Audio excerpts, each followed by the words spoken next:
தொண்டர்கள் நாடெங்கும் இருக்கிறார்கள்.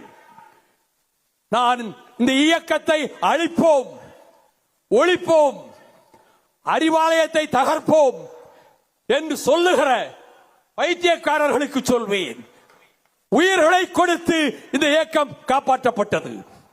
ரத்தத்தால், கண்ணீரால், வியர்வையால் கொடுக்கப்பட்ட உயிர்களால் வார்ப்பிக்கப்பட்டது திராவிட முன்னேற்ற கழகம். அவருக்கு எவ்வளவு சந்தோஷமா வைக்க ஐயா அவர்களுக்கு என்னை கொஞ்சம் ஒருத்த செங்கல் எடுத்துருவான்னு வர்றான். அவர் என்ன வேணாலும் பேசட்டும். அவர் ஒன்றுமே இல்லை. உங்களுக்கு தெரியும் வைகோ ஐயாவுடைய நிலைப்பாடு உங்களுக்கு தெரியும். அதாவது தமிழகத்தினுடைய தீய சக்தி திமுகன்னு சொன்னவர். அவர் உயிரோடு இருக்கும் வரை சாதிக் பாஷா அது இது 2G ஊழல் அவர் பேசினதில் எடுத்து நீங்க ரீல போட்டு பாருங்க. அவ்வளவு பேசிய வைகோ அவர்கள் இன்னைக்கு என்ன சொல்றாங்கன்னா, அவர் உயிரோடு இருக்கும் வரை தமிழகத்தில் திமுக ஆட்சி யாரும் அகற்ற முடியாதுங்கிறார். வைகோ ஐயா நல்லா இருக்கணும், 150 வருஷம் வாழனது வேறங்கண்ணா. அதனால ஏற்கனவே சொல்லி இருக்கின்றோம், வைகோ ஐயா கண் முன்னாடி 2026 திமுகவினுடைய ஆட்சி இல்லாம போகாது. வைகோ ஐயாவும் பார்க்கத்தான் போறாங்க.